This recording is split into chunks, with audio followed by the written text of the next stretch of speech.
There you go. You're recording. All right, good evening, everybody, and welcome to this evening's webinar, Promoting Positive Interactions with Law Enforcement. Thank you for joining us. As part of Pathfinders for Autism's continuing commitment to promoting positive relationships between those with disabilities and the law enforcement community, we feel there's a need for a holistic approach to this critical conversation. The underlying theme for this panel is, what are some of the rules we should all follow to keep everyone safe? This session is being recorded and we will be posting it to our website and our YouTube channel. In order to maximize the information sharing and to stay on schedule with the session, we ask that you please mute your mic, turn your video off, and use the chat feature for comments or questions, and we'll address as many as we can at the end of the session. All right, Rob, I'm going to go ahead and, well, let me first introduce everyone. We have with us Officer Alex Barbour, School Resource Officer with Baltimore County Police. Private First Class Herman Hodges, who's with Montgomery County Park Police. He's also a mentor to one of our co-trainers, Jake, and he's an autism advocate. Officer Laurie Reyes with Montgomery County Police, Special Operations Division, Autism and IDD, Alzheimer's and Dementia Outreach Unit. Tom Whalen, he's a self-advocate. He's a member of Pathfinder's Self-Advocate Advisory Committee, and our moderator, Rob Long, who also happens to be a Pathfinders for Autism board member. He's 105.7 The Fan morning show host. He's an autism dad, and Rob also just happens to be a former law enforcement officer. All right, Rob, I'm going to go ahead and turn this over to you. Thank you. Thank you. Thank you, Shelley. Good evening, everyone. I'm glad everyone had the opportunity to come.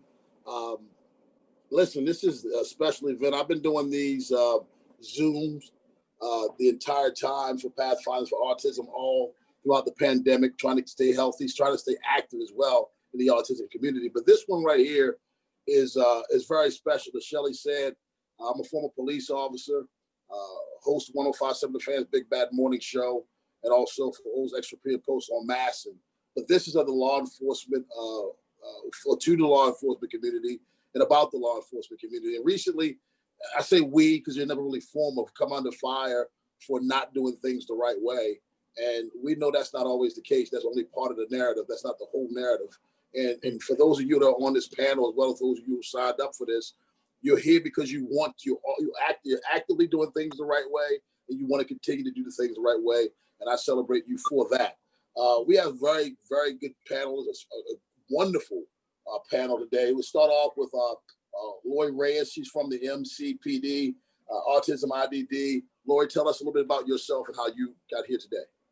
So I guess I'm a lucky one here. In 2005, I started our Montgomery County Police Autism IDD Outreach Unit, and we began the unit in response to sometimes our overwhelming calls of wandering and elopement in the autism IDD community. But it's since grown, and now we provide education to officers, individuals, caregivers, the community. We provide outreach, empowerment, follow-up, and response. A really broad, a broad layered approach to awareness and safety in the autism IDD community. Thank you very much, Laura, for that. Alex Barbour, who's a school resource officer for Baltimore County Police Department. Alex, good evening. Good evening, sir. How you doing? Doing well, doing well. Awesome. A little bit about yourself. Well, I am a 21-year veteran of the Baltimore County Police Department. Of those 21 years, I've been a school resource officer for at least 15 of those years, working the high school level, middle school level, and my most recent assignment is working with the elementary school as an elementary school liaison. Right now, in my current position prior to the pandemic, I was responsible for checking in with 11 different schools. One of our schools was a special needs school in Baltimore County, the Maiden Choice School.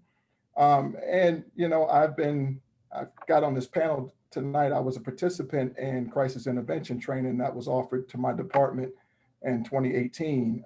And I really, really enjoyed the program, probably one of the best trainings that I've received as an officer in my 21-year experience. That's awesome. I appreciate that. Now, Private First Class Herman Hodges. Herman Hodges from Montgomery County Park Police. Good evening.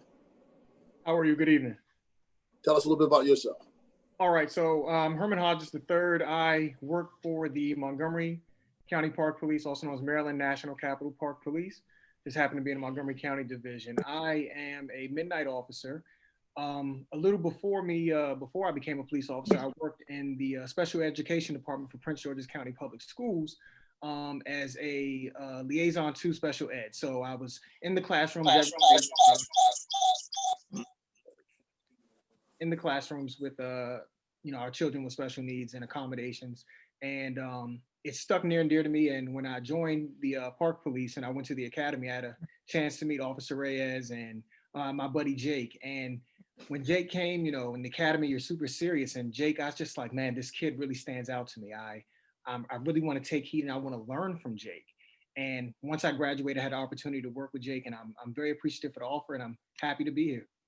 Thank you very much. And finally, last but certainly not least, Tom Whalen. He's a self-advocate and instructor for Pathfinders for Autism. Good evening, Tom. Good evening, Rob. How are you doing? Doing well. I'm doing well, man. Thank you for asking. Tell us a little bit about yourself, Tom. I am a 30-year-old person, male on the autism spectrum. I've worked with Pathfinders for the last close to 5 years, and this is the best job I've ever had. And I just feel this is a really integral part of any training, whether it be law enforcement or my field, medical. I feel we just need to get the word out there about how to treat people with autism, or better handle people with autism, for lack of a better term. So that's why I'm here. You call me, I'm there. You are 100% right about that. Tom, let me start off with you. How do you find the treatment of people on the spectrum from law enforcement overall? How do I find the treatment? Right.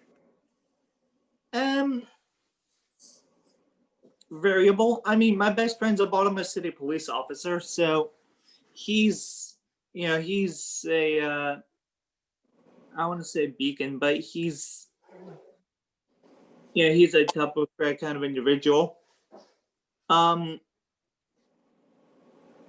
I've heard some horror stories of, like, especially recently within the last couple of years, of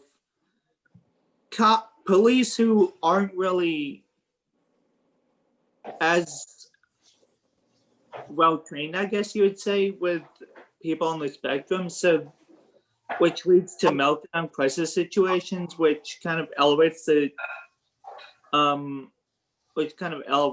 thing.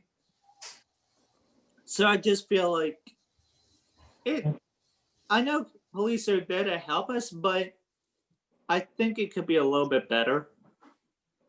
Hey, thanks a lot, Tom. I appreciate that. Now let me go to you, Lori. You teach a class, those on autism. Tell us a little bit about the class that you teach.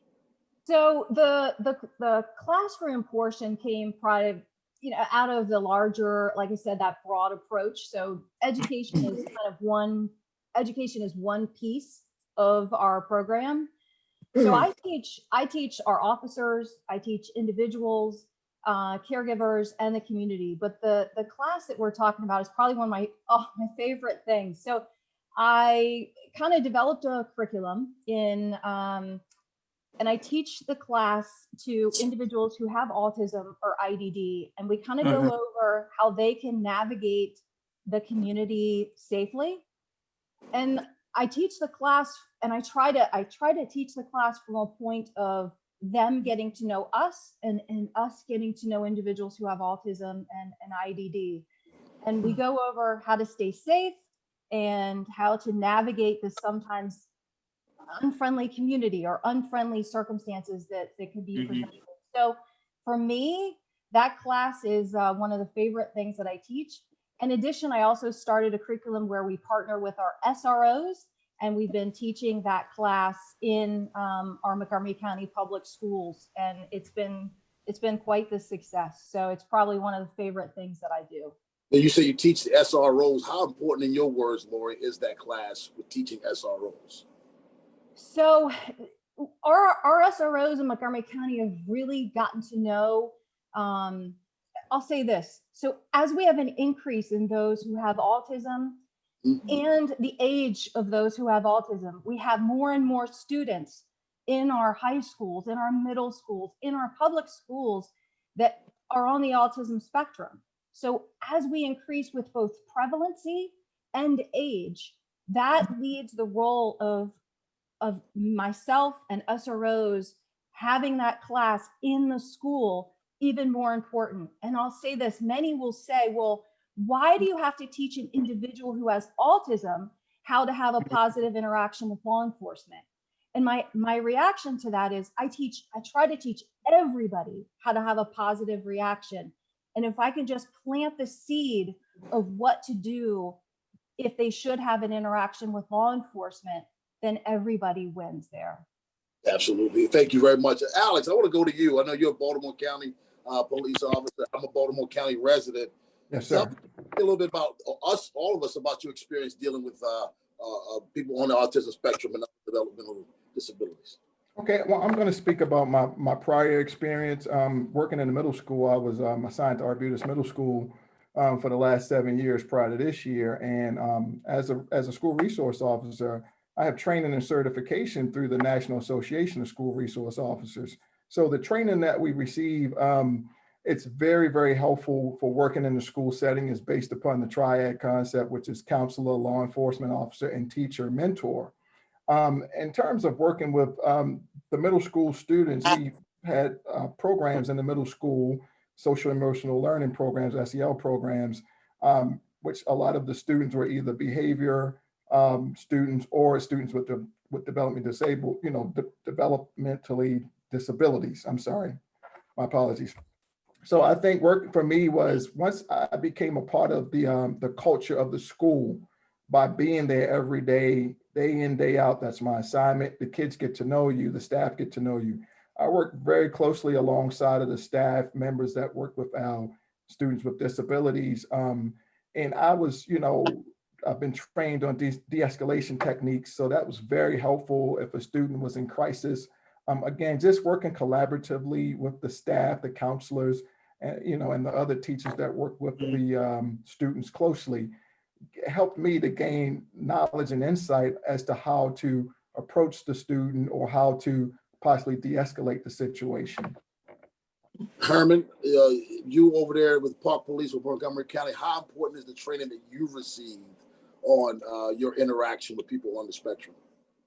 So with us primarily working in parks, our interactions are a little different, as well as, because a lot of times we have the day programs and different programs where a lot of our, autism community, they go to the parks because they enjoy the outdoors.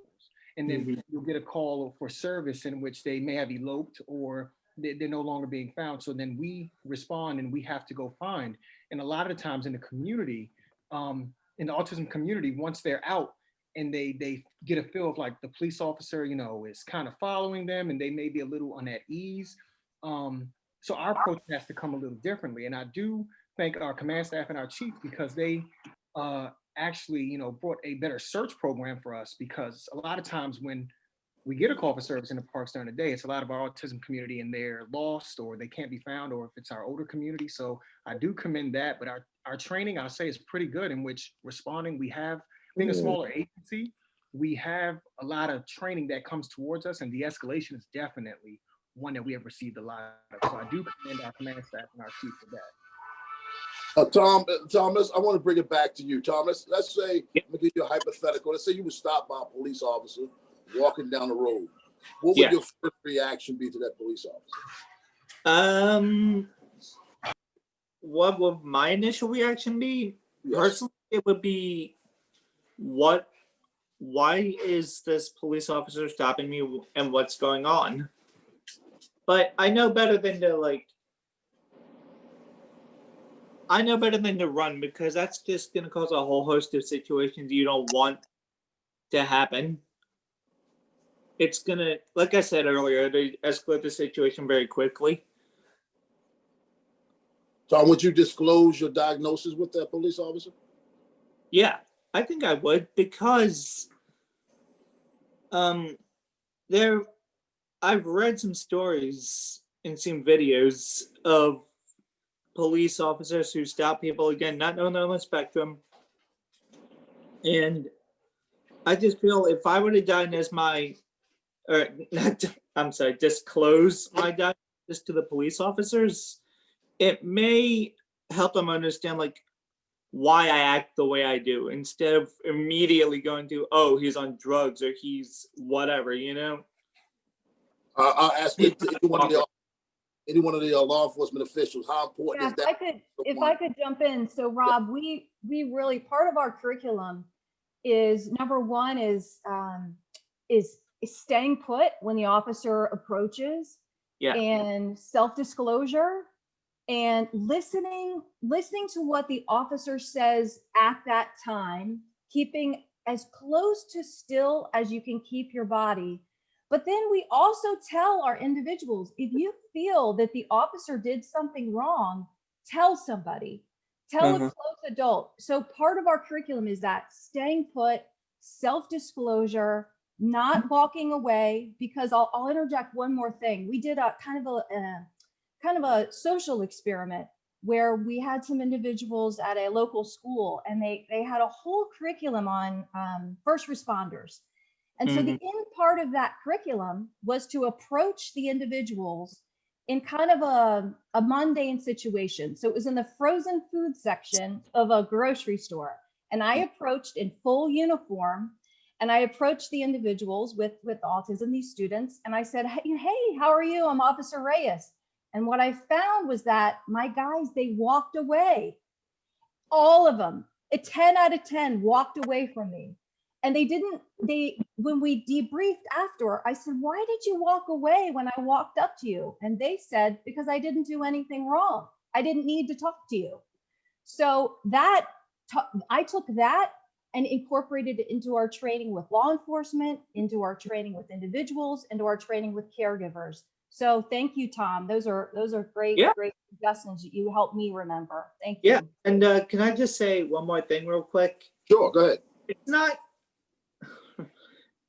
anybody in uniform is intimidating, but I did a cadet training with Pathfinders about a year or so ago in Dundalk, and it was my first ever law enforcement training. It's scary when you see, obviously there's just a training scenario, business as usual, but you see people coming in with like utility belts on, and it's like, oh crap, you know, I'm a little intimidated by these guys. I get the reaction to run away, I get that, but like I said earlier, if you do, it's gonna lead to worse things that you don't want on your rap sheet. You know. Yes. Now, Officer Barbour, I want to come to you because twice from Officer Reyes and from Tom has been mentioned in different ways, intimidation. And I think that's an important thing in our community. My kids aren't intimidated by police officers because in their lifetime I was one. Okay. But I think a big issue we have in our community, especially with people on the spectrum, is that intimidation. Yes, sir. So, you know, when it comes to that, I guess for me, I'm a big guy, and I can, you know, come off as a little intimidating. But I think just coming off with a calm demeanor, the way I speak, the way I approach, you know, I'll approach kind of cautiously, but I think the tone in my voice would be helpful because I'm going to come off very friendly, and I'm going to ask questions. And, you know, it's I know you will be intimidated, but I do my best to try to just have a calm demeanor when I'm approaching and when I'm dealing with a subject who may be on the autism spectrum. Right. I've seen both sides personally, meaning there have been, as I said a minute ago, there have been like horror stories in the news of, you know, oh, a police officer or even recently was a school security officer did this, the person that had autism, they get so much crap for it. Yes, sir. But I've seen other stories where cops go out of their way Mm. to help people with autism, like deliberately, like stop what they're doing. Hey, can we, help you with something Exactly. without having to do that, Can I share a story about Officer Herman? Go ahead. So I'm going to put him on the spot, but I just want to share that in recent weeks, this fantastic officer, he assisted in helping a young lady who has autism that stole a horse from a horse facility. Wow. And we love this girl, and we're working with her, and we're doing a lot of follow-up. But Herman handled that call with such professionalism and maintaining that little girl's dignity of just wanting to be on a horse and be free in the middle of COVID and in the middle of online learning. And we know the dangers. We're not downplaying the dangers. But what I'm saying is that Herman handled that call along with other officers marvelously, with a girl, a 10-year-old who has autism, on a horse in the middle of the night on a really scary footpath in the Washington, D.C. area. So with this panel, I needed to say that. Tell us more about that, officer. Just walk us through that scenario. First, I'll say thank you, Lori. I'll say thank you for that. But I can tell you this, my training and experience was not enhanced until I joined Montgomery County Police Academy, and I met you and Jake, and that day triggered a lot of things that you taught in that class, and it just came in full force at that moment, as well as K-9 Officer Green, who was a great show of help that day. But in basically the scenario is there's a young lady who rides horses. She takes horse lessons at the facility. So she knows every horse. She knows what time they eat. She knows their name. She knows what they like, what they don't like. She knows everything about them, and she's very familiar with the facility.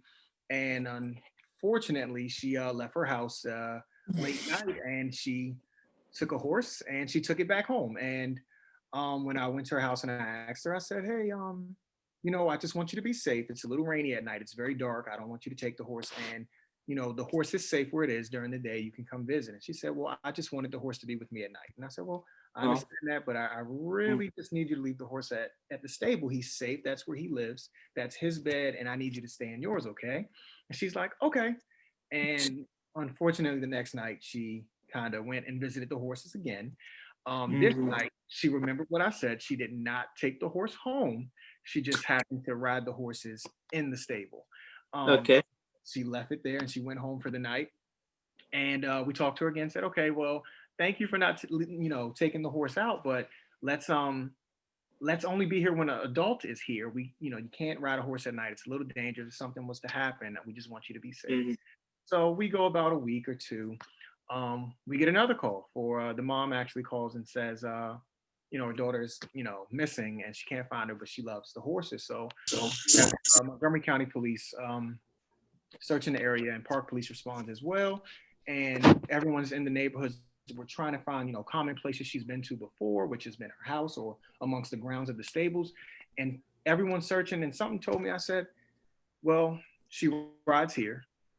She knows the area, and they sometimes walk trails and ride trails. So I'm gonna go deeper leave Montgomery County a little bit and go deeper into the DC side, and we'll see if she's on this side. And I crossed over a little bridge, and sure enough, she's riding a horse.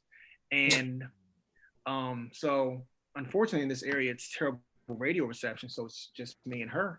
And I'm trying to let everyone know I found her and she's safe and we're over here. Let's get, come over here, but just be calm. I'm fine. But so I get to her and she's, she sees me and she's a little, nervous. It's dark and I have, the bright lights on of the car so I can see. And I reduce those lights and I walk up to her and I'm like, how you doing? She's like, get away from us. We're fine. We're fine. And I'm like, I know you're fine. I just want you to be safe. And at this point, I have to notice the danger of the horse, the atmosphere in which we're in, the time of day, the road is so close, and her riding skills. She doesn't have, the horse is not saddled. She's just barebacking the horse. And it's like, all right, anything can happen. So I just want to talk to her, stay at a good distance, but be able to see her. And like I said, I want to thank K9 Officer Green for coming because, you know, he came and we were able to double team and, you know, de-escalate the situation completely and able to talk her down off the horse. And something about me, I always keep toys or any, you know, I keep a little bear in my car and I keep other toys in which they're distraction toys. And because this is serious, you know, you got a lot of police officers coming up in her mind. She hasn't done anything wrong. Mhm. And, you know, this is not the crime of the century or anything. So it's, you know, well, let's just talk her down. Let's get the horse back. Because in her mind, she just wants to ride the horse. That's all it is. There's nothing wrong with, she can do it during the day. She can do it at night. She wants to prove to us that she can do it. And when she really can ride the horse, it's just, we really want her to ride during the day. So that's a little bit of that scenario. But we were able to get her home. And we haven't had too many scenarios after that, you know, just with Lori, you know, working with her a lot more. And it's really, the situation is becoming a better one than what it was, especially safety wise. This goes That's back awesome. to training, though, Officer Hodges, because you talked about turning the lights down, doing all the things to not disrupt the sensories and things like that. That goes back to training and how important training is. And you de-escalate. You were de-escalating the situation before you even physically approached it. Right. Yeah. Now, and Lori, again, that speaks to what we were saying from the very beginning of how important it is, Officer Reyes, for us in the law enforcement community to have the right training to be able to deal with this, because sometimes that brings it down even before we reach physical contact. Yeah, we're really lucky in that there's a lot of allied agencies that I've been fortunate enough to have the opportunity to train outside agencies, and Park Police was one of those. And I'll say that the training goes a long way, but there's also a component to not only training the officer, but really having that broad approach so that the individuals understand how to have safe interactions through I don't want to say training, but through education. Right. And the caregiver also having the training to know what to say when that individual is missing or in crisis. And then the community also understanding that that individuals with autism could very well be in crisis, and what can they do? So it's really a total approach. Mm-hmm. Now, Tom, I understand you ride the light rail independently. Am I right about that? You are correct. Can you tell us a little bit about the time you missed your stop? I prefer not to relive that, but if we're on the panel, I will. Yeah. So look, I've been taking the light rail because I work in Hamden, and my agency is literally a 5-minute walk from the light rail stop uphill, so it's not a big deal on Rockridge Avenue. But there was one day I'll blame not having coffee, but I fell asleep on the light rail, missed my stop, and wound up on North Avenue in Baltimore City. But you know, it's like 9:30 in the morning. Another train was coming the opposite direction, and it was only one stop away from where I was supposed to be anyway. I just hopped on the train and took it back to my light rail stop, and there was nothing really wrong or bad with the situation, but I just gotten, I guess, cocky or a little arrogant. Like, okay, I know this route like the back of my hand. You know, I'll know when to wake up. Well, I'm not as good as I thought I was.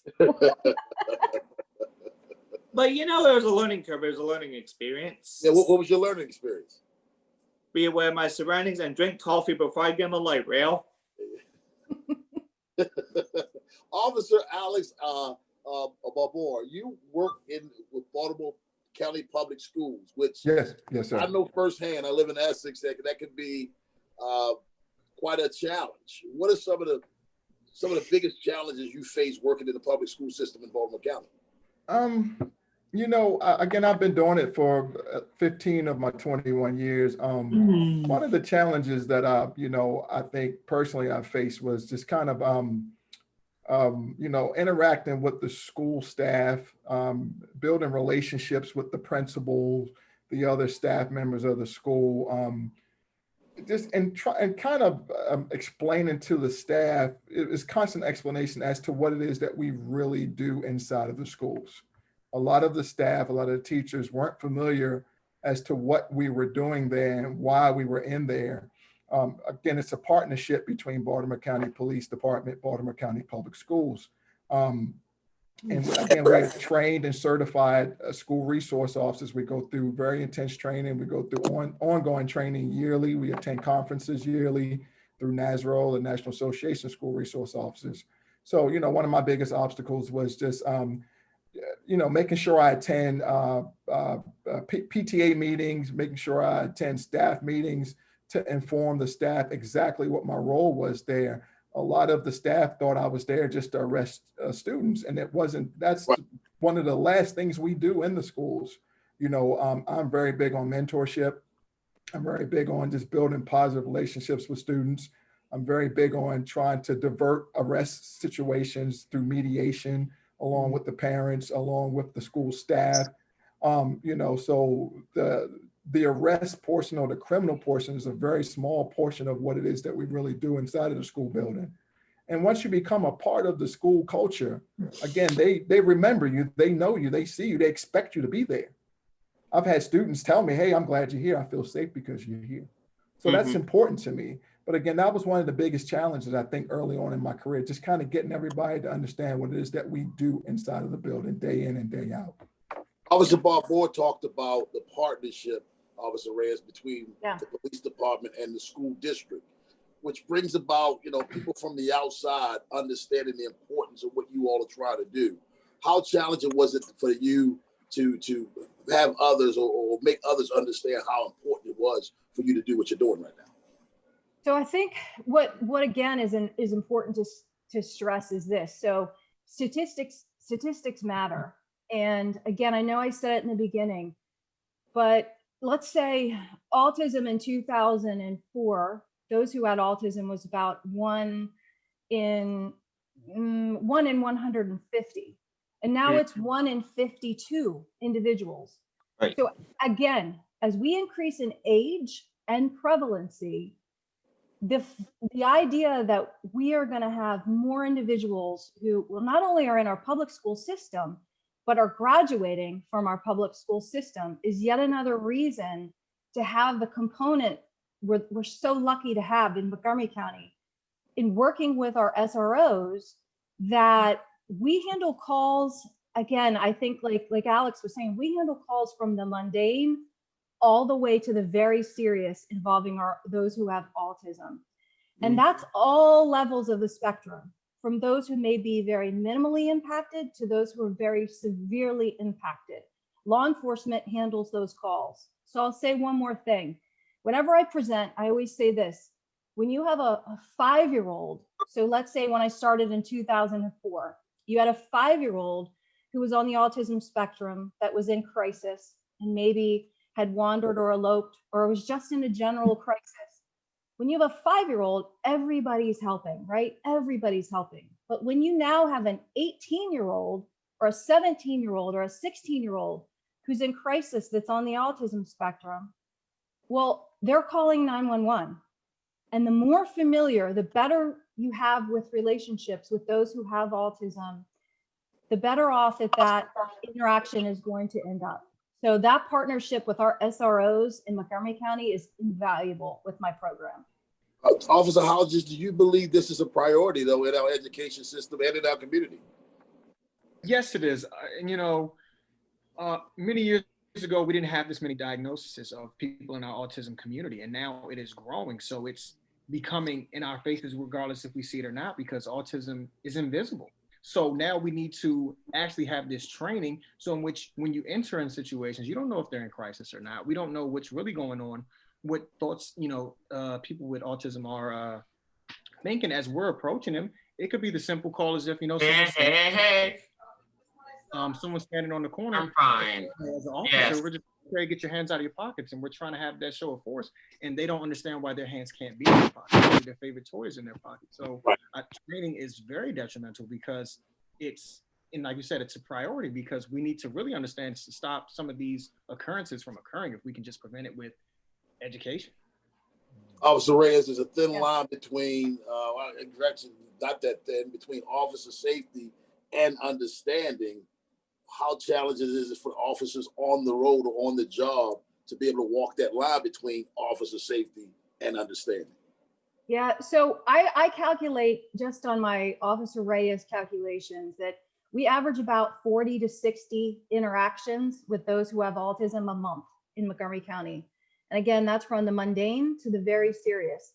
And we have had very serious calls in Montgomery County that officers have handled, I mean, tremendously. They were given, just in recent weeks, we've had calls that officers have handled tremendously. So I do teach. There are a couple of things that I teach officers. Number one, never underestimate. That's number one. Someone who has autism, never underestimate what they're capable of doing as far as from the position of empowerment, right? Never underestimate. Two is to always consider officer safety, but always think, could this individual have autism as opposed to somebody who is under the influence? So that's why when I teach about statistics of autism and the prevalency of autism, I know that those officers' eyes aren't glazing over because I teach them with passion. And I say, you need to know the statistics of autism so that when you're on that call, you can say, could this be someone who has autism as opposed to somebody who's under the influence? And statistically, it's going to be a person who has autism, but not dismissing officer safety, just saying, think, could it be someone who has autism? And I'll bet if you ask the officers I teach, they can hear me in the back of their head on just about every call if they've ever been taught by me. Officer Barbour, I'm gonna play devil's advocate for a second, put you on the spot. Yes, sir. Based on Officer Reyes' response, okay, you want me to put officer safety first, but you want me to think, what if this person has autism? When it comes to officer safety, do you really want me thinking that long? Or do you want me to? Well, it really depends on the scenario or the backstory or whatever information that I have. I'm going to just use the school scenario as an example versus being on the road. In the school, if a situation occurs, with a particular student who may be on the autism spectrum, I have the ability to go to a counselor or go to a teacher to say, hey, can you share some information as to why the student did this, or is there some things I need to be concerned about? So I can gain some knowledge before interacting with that student. However, on the road, you have to base a lot of the information as to what's given to you from your dispatcher. So again, like Officer Reyes was, alluding to, kind of think twice, think before you respond. Hey, what could this be? Officer safety, of course, is definitely paramount. But me personally, again, I am going to dig a little deeper. I'm going to try to gain as much information as I can before I respond to the call. But again, we don't know how the situation is going to go. And you being a former police officer, situations can turn fluid very, very quickly. Yes. So, and you have to respond accordingly. But the more information that I can glean prior to making contact, it's going to be better for myself. But again, because I've had that training, I kind of know some of the signs. That crisis intervention training I had 2 years ago is stuck with me. I kind of understand some of the signs, some of the things to look for, and again, I am going to ask myself, could this be a person that is on the spectrum or somebody that's, under the influence? I'm going to ask that question. I'm not going to go into the call with a bias, the implied bias. I don't want to do that. I'm going to dig a little deeper. I'm going to ask myself those questions. So before I go back to Tom, I want to throw a question out to everyone. So again, we keep talking training. So why is it that this training, and either one of you can answer it, why is it mandatory? Why is it somewhat optional that everyone has this type of training? So I can jump in a little bit. So we've really pushed with the Disability Commission, along with the passing of Ethan's Law, for the tragic death of Ethan Saylor. So it is mandatory for the state of Maryland, but I think, and Pathfinders does a fabulous job getting to those agencies that I can't get to. So we're working on that, but I know that the change, that the training can be different from area to area, but between Pathfinders and myself and other officers, we're trying to make it, dynamic for everybody.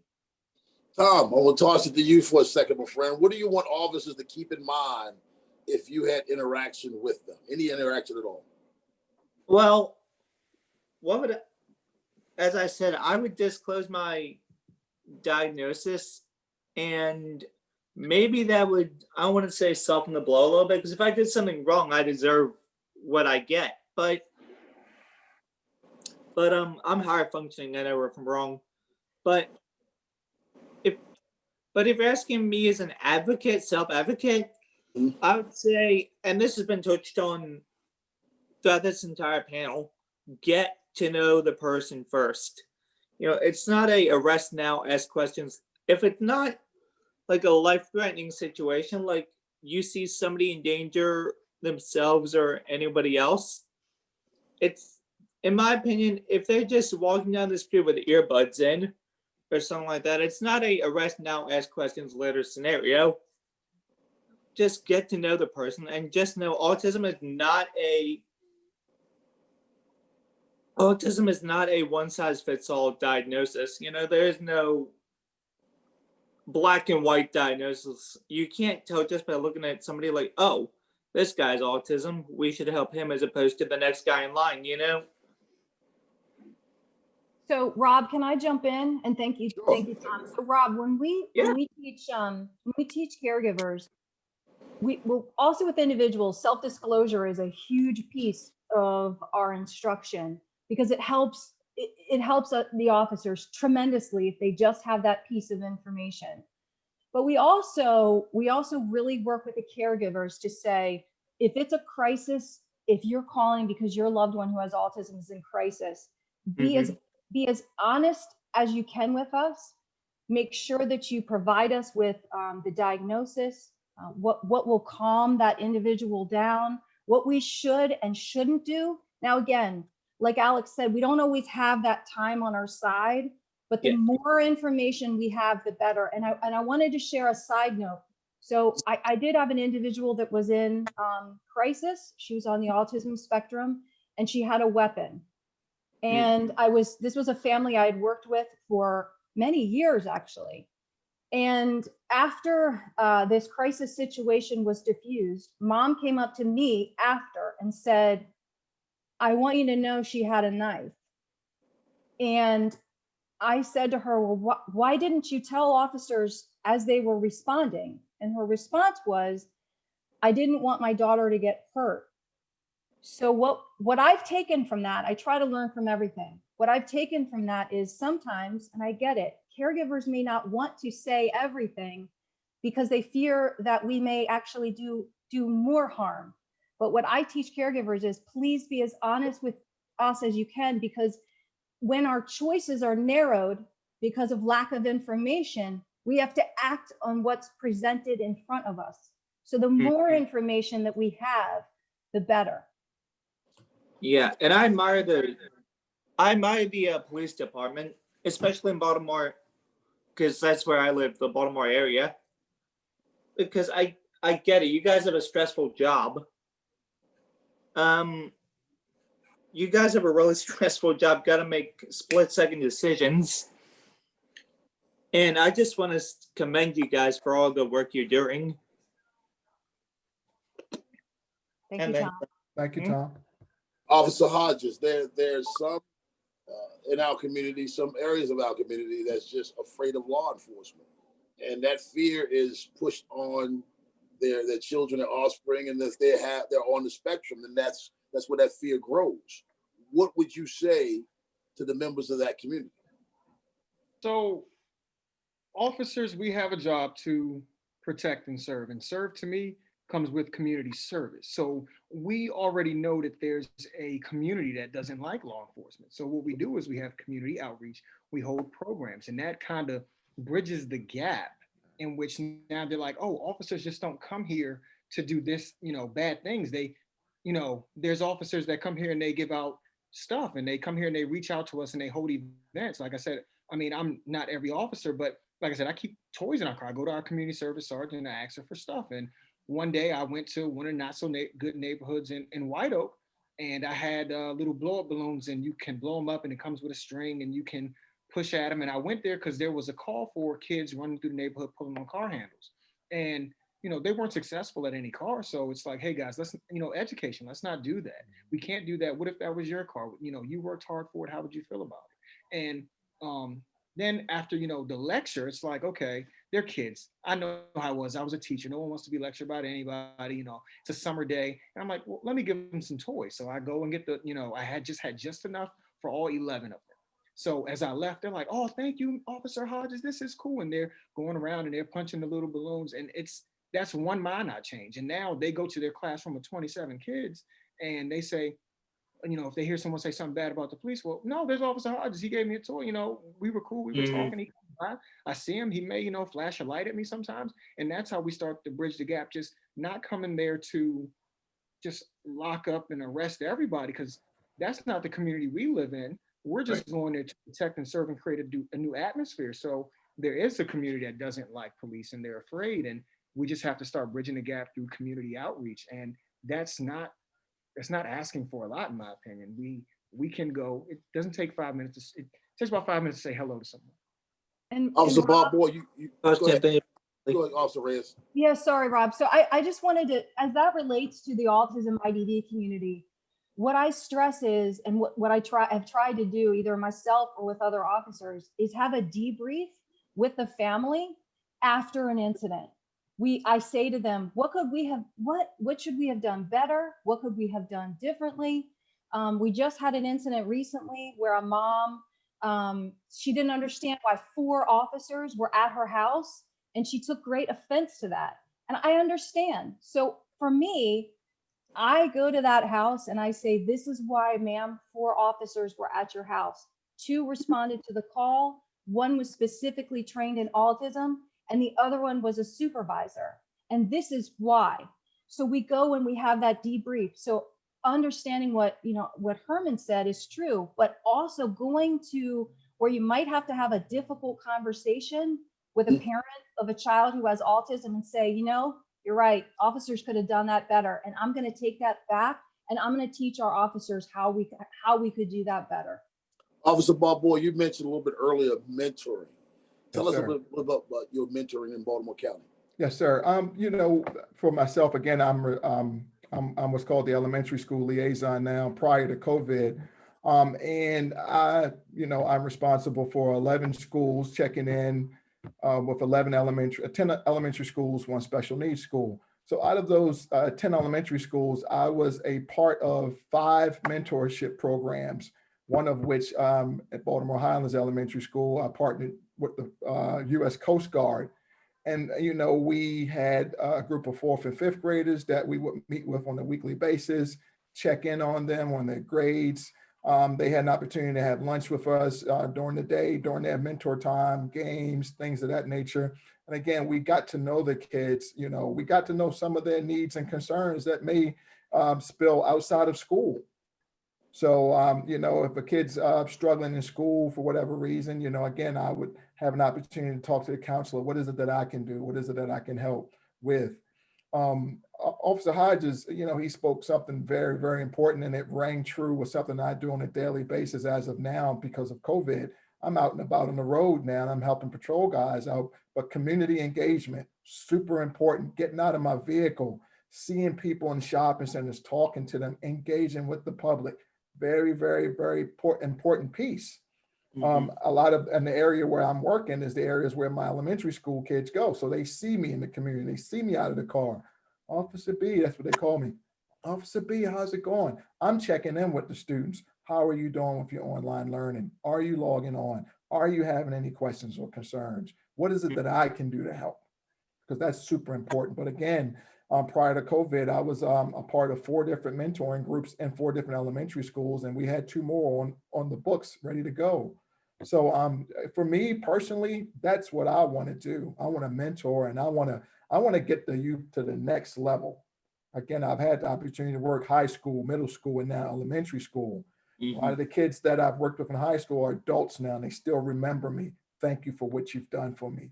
Thank you for being that mentor in the high school setting. So that Absolutely. was very important to me. Absolutely. Well, thank you very much. We have some questions from what I'm being told, a lot of questions that people have submitted. So I'd like to take this time to start answering some of those questions.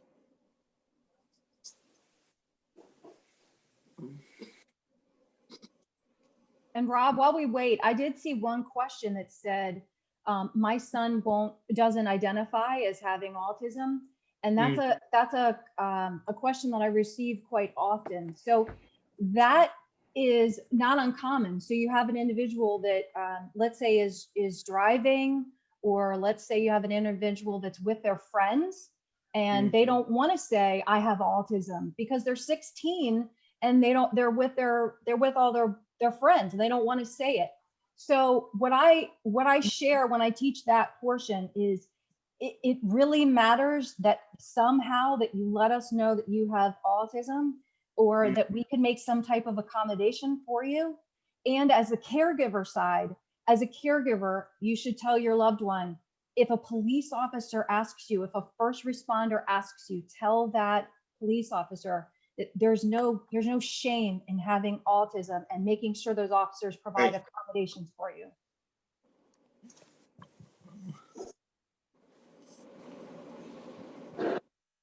We're waiting to get to some of the questions. While we're waiting,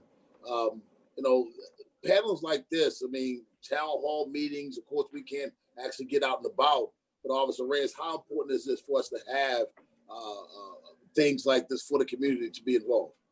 Yeah, so I try to give as many presentations as I possibly can each year. I think in the previous year we had about 200 presentations or trainings, and those were to our Montgomery County school bus drivers, the para educators, school teachers, principals, any organization that reached out to us, we would provide that presentation. Any group. So to say it is so important to have that broad approach with individuals, caregivers, community. Rob, it is pivotal to us having successful interactions, and it's pivotal for us in supporting those who have autism that are navigating this community to their independence level.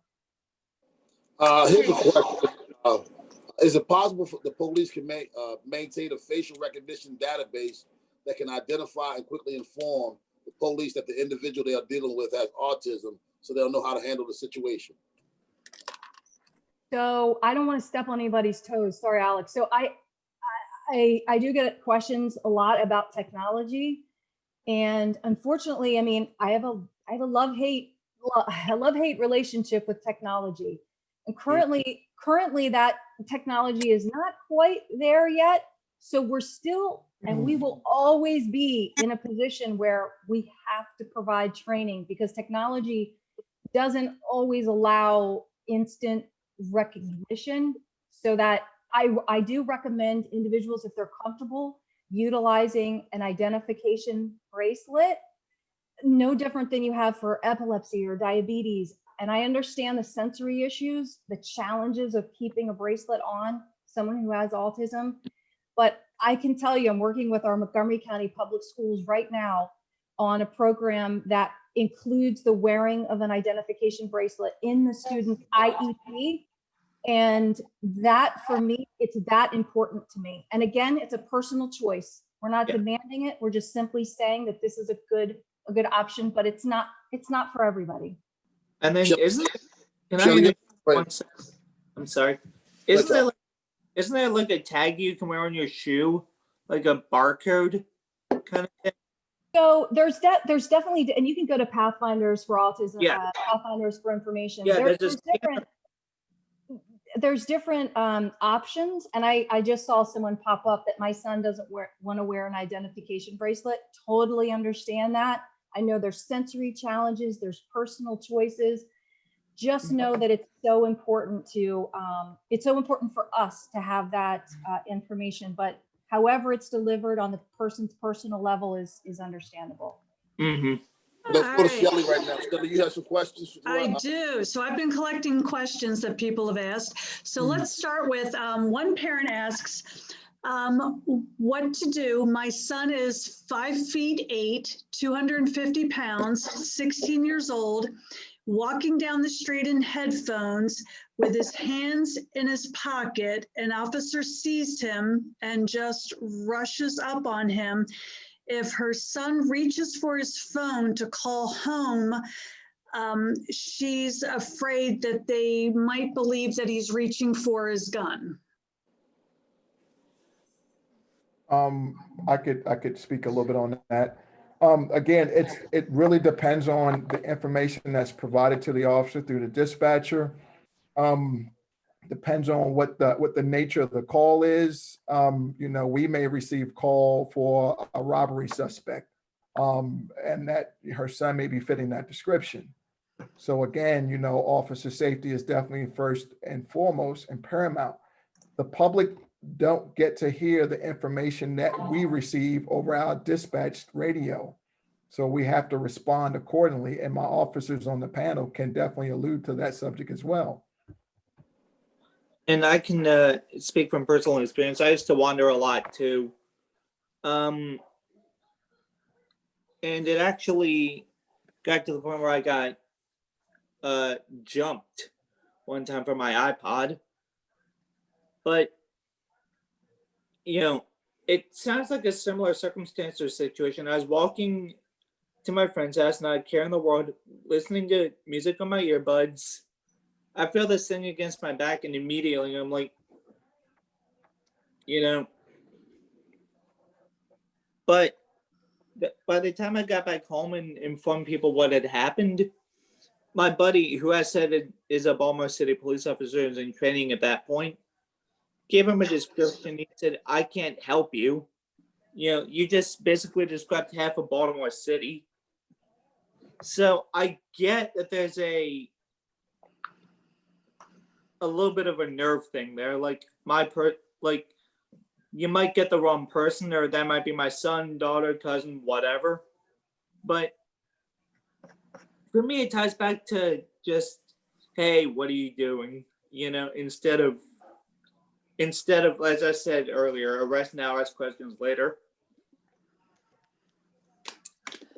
So if I could interject real quick, Rob, I think it's important for this mom that I'm sure obviously this mom's had conversations. If at all possible, like we said, the sooner that young man says, I have autism, the sooner that young man just complies with what the officer says at the time, even if in the back of his head, he's thinking, this officer is such a jerk. I haven't done anything wrong. I'm not going to listen to him. I'm going to walk away. Don't walk away. You need to have that conversation that says, at the time of the encounter, listen to the officer, self-disclose, keep your hands, and after it's over, then make a complaint. But at the time, just listen to the officer's instructions. All right. That's important. Oh, I'm sorry. Nope, that's important. Okay, so I have another question here. Someone wants to know if the officers in Baltimore City have had this training. She says, my son is 24 and has a driver's license, and he works for Grubhub. He's an African-American, and we live in Baltimore City, and I'm always afraid when he goes out, and I talk with him about safety in the community and what to do when approached by the police. I can't speak for Baltimore City. I'm not sure if they've received that training. Lori, maybe you can allude to any of that information. So not that I'm aware of. We've trained Baltimore County. Yes. Not that I'm aware of. But again, as it relates to individuals who are driving that are on this spectrum, again, just that self-disclosure piece, the having those conversations about also not being a victim of, many of our individuals who have disabilities are reluctant to say that they were robbed or that they were taken advantage of because they're worried that they will lose that independence or they'll be judged even harsher. So again, as a caregiver, it's okay to say, listen, if this happens to you, here's what you need to do, and please tell me. Don't be ashamed. And that's if I could jump in for a second, Shelley, that's important. I mean, we've heard self-disclosure all night long, And then we've heard people say they don't want to disclose that information. And I understand that. But it's hard to have that level of sensitivity towards someone on the spectrum if the person on the spectrum, as Tom said, you can't look at someone and say, hey, they're on the spectrum. So you can't do it. So if they don't want to disclose it and the officer doesn't treat the situation accordingly, then a certain level of responsibility goes off of the officer because they never knew. Where was the disclosure? So I understand people may be ashamed to say it. I get that. I do. I understand that. My son doesn't like it. But that self-disclosure is so important in those volatile situations that you might have to just say, hey, I'm on the spectrum. I know it's tough, but if they don't disclose it and the officer doesn't know, the officer can't treat it with the same level of sensitivity. Right. And I get the judgmental part. I do. As a person on the spectrum, I mean, there were growing up, I'm 30. You know, when I was diagnosed when I was 7, I didn't know what autism was back then. You know, I'm still trying to figure out how it fully impacts me to this day. But I get it. You want to be part of the in crowd, but that's not, at least from my perspective, from my perspective, that's not really, I want to say necessary, but it's not. It's better to disclose and soften the blow a little bit than be judged. You know, like if a cop's trying to help you and you're giving them flack for whatever reason, and oh, I'm sorry, I have autism, I'm just a little intimidated, as opposed to being judged by your friends like, ha, you have autism. Like, what's the lesser of two evils there? You know? Shelley, have any more questions? I do. So this one, we have a parent that says, why can't Maryland put the D, the letter D, on the federal ID card? This will at least provide immediate information about the person who they interact with. So I can speak to that. So I actually presented to NVA MDOT. Again, I've got great command staff who puts me with the right people from time to time, and I had an opportunity to speak to NVA MDOT, and that was discussed, but it never came to fruition. And I know as Pathfinders is aware that as of January in the state of Maryland, those who are driving will at least have the opportunity to present a card that identifies their disability. But as far as making it a actual D on the driver's license, I'm happy to push. I'm happy to speak to those that will listen. But as of right now, that's not something that's being, as far as I'm aware, I don't want to speak out of turn, that's not something that's being considered. But if that person wants to reach out to me specifically, I'm sure that Neil could get them my email. Well, you know, like you're saying, Lori, about having a card that identifies, you know, a subject that's on the spectrum, it's going to be helpful for us too in terms of interaction. And it also may cut down on some of the embarrassment or that what a person may feel if I say, you know, if I approach you and if you feel a certain way about, you know, disclosing your, you know, your diagnosis, you can always present me with that card, and that information is going to be very helpful for me moving forward with the interaction. I believe that's you know, that's kind of you know, that's using discretion to try to save the person from feeling that shame or possible embarrassment. I think that's an awesome idea.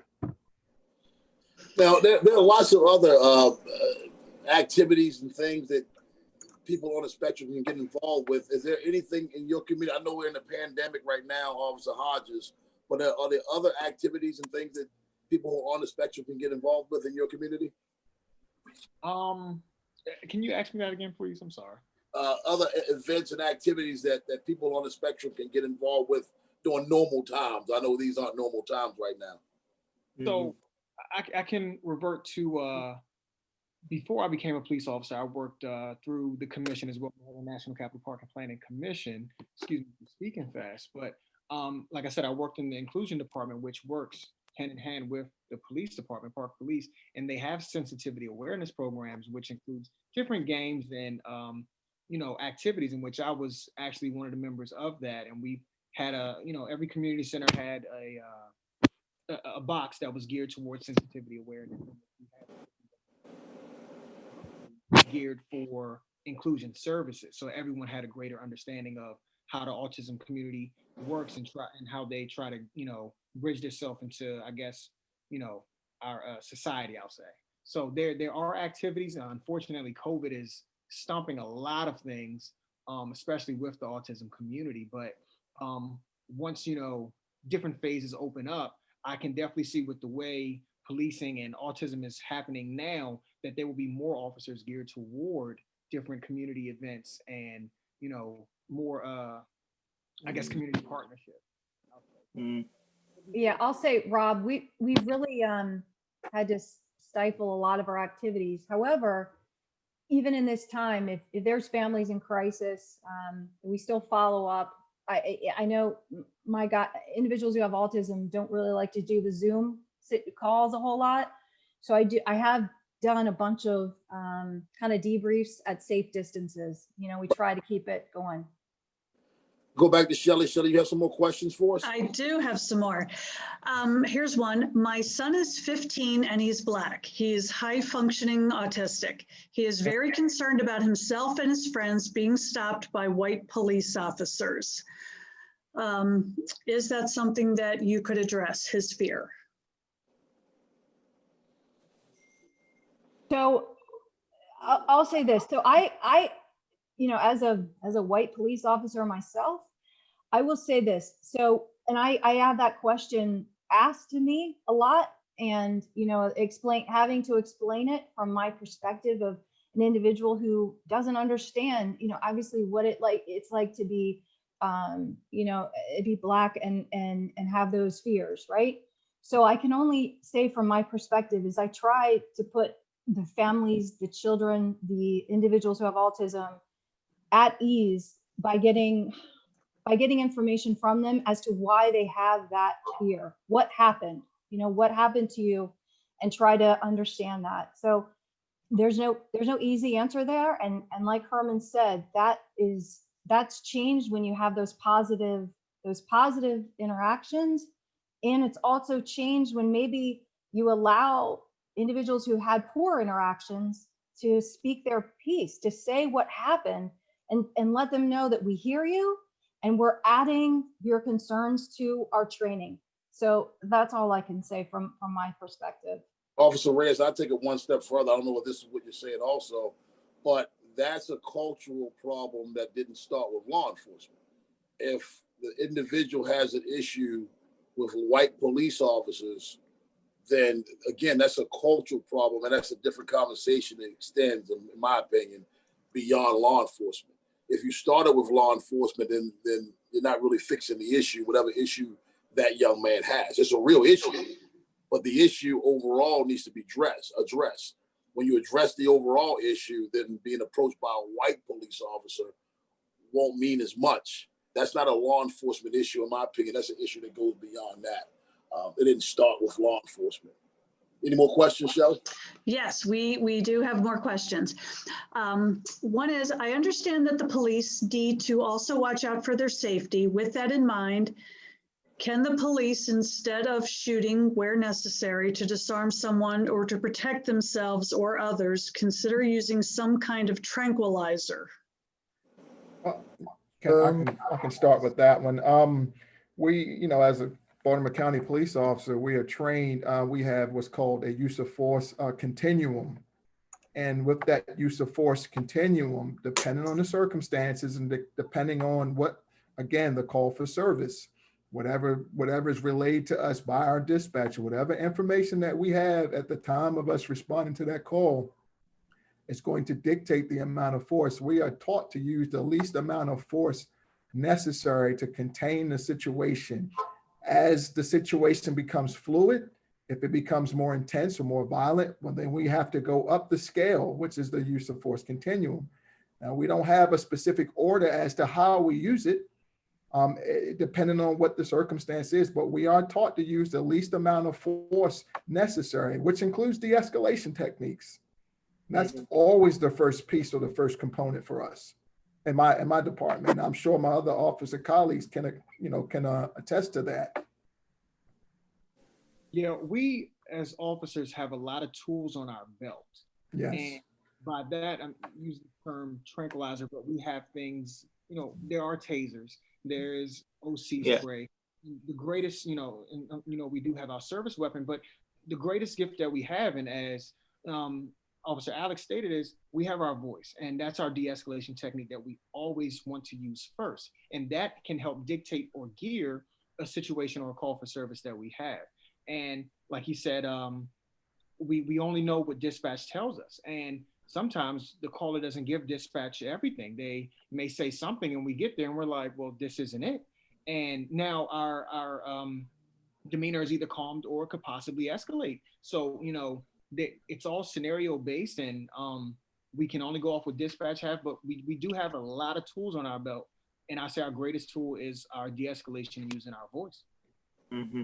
And often, to piggyback off of you, Officer Hodges, yes, you can only go off of what you're dispatched, and the dispatch is only going off of what they're told on the phone or whatever to mean the communication. Dispatch is not writing their own narrative. They're only going off the information. And for those of you who are listening who may have called 911 or the police department, you're wondering, why is she asking me or why is he asking me so many questions? Well, for the very reason that Officer Hodges is telling you, because the officer is responding based on the information that dispatch gives them. Dispatch is giving them the information that you give them. So that's why all of those questions, and that's why they've been so precise about what they're asking you, because they don't want to give the officer the wrong information, not only for their safety, but also for yours. Yeah, so Rob, if I could dovetail again, like the mom who thought she was doing the right thing by telling us after the fact that her daughter had a knife in this interaction. Mm-hmm. Again, we understand her concerns, but if we are able to have the information that she was essentially armed, then officers, we handled that situation well, but we could have handled it even better. So we stress to caregivers, please give us all the information possible. And the other thing we stress to caregivers is, in the moment, try your best to stay calm. Stay calm. And I know it's hard. I'm a mom myself, and I sit up here and act like I have all the answers or I haven't messed up. But we tell caregivers, stay calm in the moment.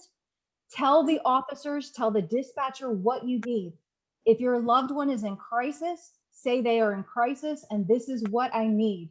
Be an advocate for your loved one in the moment and stay calm and give us the information. Shelley? Okay. So one parent points out that one of the hallmarks of autism spectrum disorder is unpredictability, sometimes odd behavior.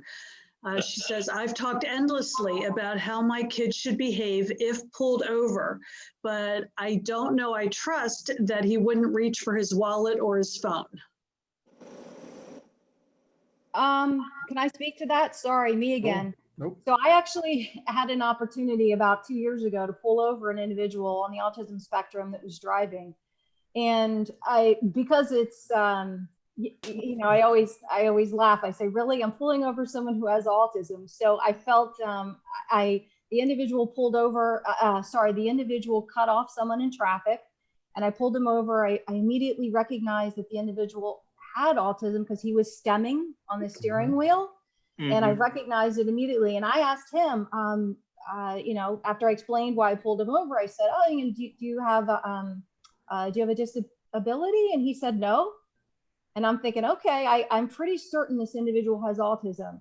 And he also did a sudden stop in lane 2. When I went to pull him over, he didn't merge to the right. He stopped, dead stop in lane 2. So I almost crashed into this young man. And so when I asked him, well, why did you stop so suddenly in lane 2? He said, because the previous time I didn't stop at all and I was placed under arrest on Interstate 70.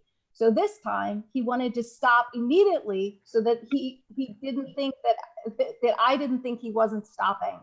So we're working with Department of Transportation. We're working with our officers talking about individuals who are driving, who are now on the autism spectrum. So again, it goes back to it's so important to understand the statistics of those who have autism entering adulthood. If I can allude to that, one of the most important pieces I took from the crisis intervention training was some of the indicators of a person with autism. Stemming was very important, and I remembered that. Again, I took the training 2 years ago, and that was a key indicator for me to look for in situations like that. So I'm glad you brought that up, Lori. Yeah. Yeah. Kelly, you have any more? I do. Okay, so here's one. What if the caregiver has trained their child to self-identify as having ASD, but in that very moment, they're so nervous they can't get it out?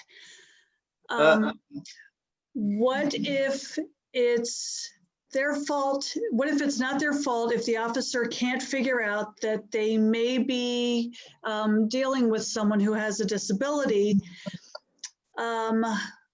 Let's see, a few of you had admitted you may appear intimidating, Yeah.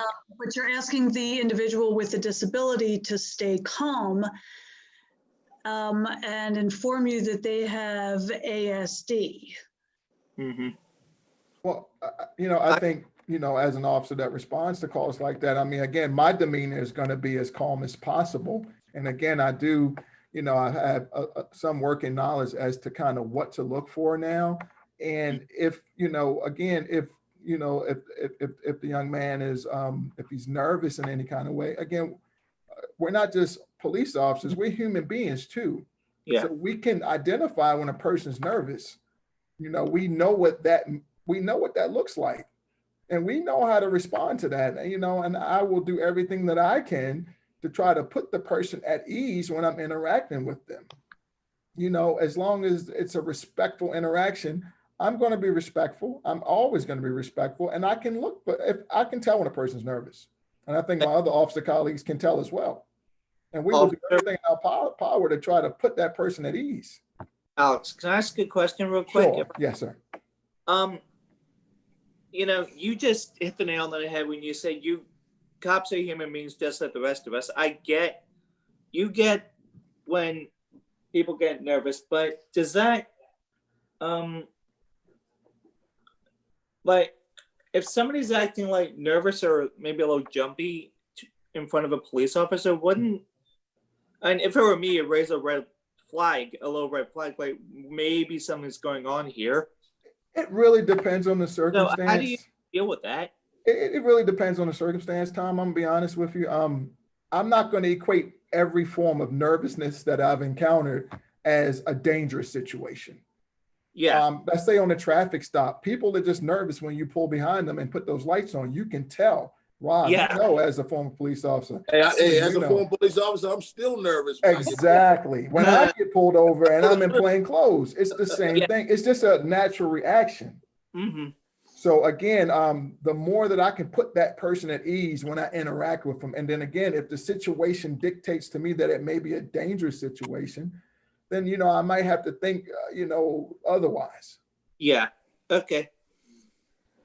I was just wondering because I was under the impression, like, if you act nervous in front of a cop, they might, and this goes back to my self-advocacy as well, they might think, whoa, this guy's on something or this guy's up to something, And that goes back to education and training. Yes. Education and training. Yes. So at that point, it might be a good idea to say, no, I'm sorry, I have autism. This is how it impacts me. Yep. Self-disclosure is good. Yes, absolutely. I have a part to add to the question. Says a few of you admitted you appear intimidating, yet you expect the person with disability to stay calm. So as Officer Alex said, officers are humans too, and I can tell you this, I know a lot of police officers, they'll come to a scene and they try to be the macho, and then when the situation doesn't need a macho, it gets toned down almost immediately. So they're like, I'm Officer Hodges. And then once they go, how you doing, Officer Hodges? So, oh, how are you? It's a normalized conversation. And traffic stops are it's a scary thing for both sides, I can say. But, once you get pulled over and the officer, realizes, okay, look at hands on the steering wheel, I can see hands. I don't need to be not macho. Let's let's see what we have here. And if they're nervous, there's times I ask for a license and registration from a doctor in Bethesda and they hand me an insurance card. And it's like, okay, let's just breathe and calm down. Right. So I can only imagine, I've never had the opportunity to pull someone over who's on the spectrum. But if a doctor hands me an insurance card, I mean, you can expect anything at this point. They're supposed to be, the highest levels of intelligence. So it's, you can get anything. So I understand the level of, nervous, but officers can come off intimidating. But once that encounter doesn't need it, Compliance. Compliance. And that's what you teach them. Now, Shelly, and I know you're asking the questions that are sent in to us, but I think some of the people listening right now need to know what Pathfinders for Autism is doing to try to continue to educate the first responders in general on handling and communicating with the people with the spectrum. So we're trying to approach this from multiple aspects. I've had the great pleasure of working with Officer Reyes and Officer Barber in multiple classes. So we currently teach for most of the agencies or we have worked with most of the police agencies in Maryland. We teach for academies, we teach for in-service, and we also teach in the crisis intervention programs. So that's what we're doing to teach with the law enforcement side. Then we also teach classes for individuals with developmental disabilities. It's a class called Be Safe, where we actually bring in officers to partner with individuals with developmental disabilities. Alex has done that, and that's why Alex to be here today because of his work doing that with us. That's my first ever training with you guys. Yep. That's Before right. That's right. Tom Yeah. was a participant. That's how we met Tom. I was, yeah. And And guys, thank you.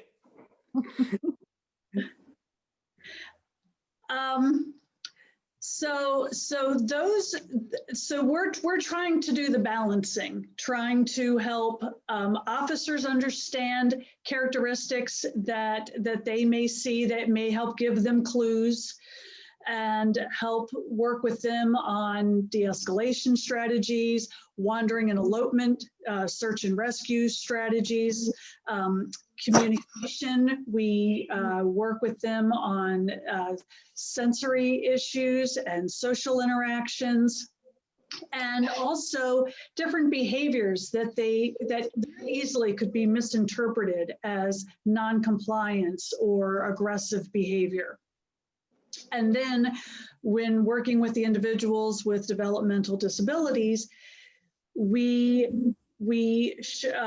Be Safe program has video segments, and following each video segment is an activity. And then we pair an officer with the individual to reinforce whatever that safety message was. And some of the things that we've done with Alex and some of the other SROs is going into the school and doing different activities where the kids really get to have that interaction and they get to learn that who the officers are and start to recognize that these are individuals they can go to for help. So even if it's not the same officer that they encounter in a crisis situation, they at least are not new to meeting somebody with law enforcement. Now, Shelly, we've tried several times to link up with Baltimore City to provide training for them as well. We've reached out several different occasions. If there's someone on right now that can get us there, how could they make that possible? For Baltimore City, we actually have a meeting with them next month. Okay, so we do. It's awesome. Yes. So we'd love to get in there with them and all and make this possible for all law enforcement officials, because we understand, as our panels will tell you, we understand how important this is for the community, because as Officer Reyes pointed out, and so did Tom, the autism community is growing. It's growing, and we need to grow with them in terms of being able to provide services for them. So Absolutely. Tom, Officer Yeah. Barber, Officer Reyes, Officer Hodges, thank you very much for your time this evening. We thank everyone who tuned in to us during this, hour and a half now to Yeah. listen to what we had to say. We thank you for the Pathfinders for Autism provided for us as well. Tom, tell the folks how important Pathfinders for Autism has been for you and for the rest of the community. I can't speak for the rest of the community, but for me, it's been a godsend. You know, I'm a little outspoken about my diagnosis, so I think I kind of fit in with the PFA crowd. But for me, it's been my life's calling. And if it weren't for, Shelly just brought up Be Safe, if it weren't for that, I never would have thought of advocacy as a job or anything like that. It's like, Well, and I'd also like to point out that Tom is one of our co-trainers. So when we're teaching our first responder classes, Yeah. it's not just PFA staff. We have co-trainers that are law enforcement officers as well as self-advocates. So Yeah. when we show up, we kind of show up as an entire entourage. But that way, the class gets multiple perspectives. They're getting to hear from a parent, a law enforcement officer, and a self-advocate. So right. Like, I do medical trainings. It's what I'm used to. And for me, I want to say it's where I'm most comfortable, because obviously who's comfortable in a hospital, but I've spent a lot of time in and out of hospitals throughout my life. So speaking to them is more comforting than seeing a bunch of police officers. Like, Well, we want to help bridge that gap for you, Tom. that's not a jab at all, but it's just I'm more comfortable in the hospital situations. Well, once again, thank you all for your time this evening. I know you took time out of your busy schedule on this Monday. Thank you to the folks that tuned in once again, our panel and Pathfinders for Autism. Good evening. and thank you so much, Rob. We appreciate Thank it. you. Thank you. Thank you. Rob. Have a good night. Thank you so much, you. everyone. Good night. Night.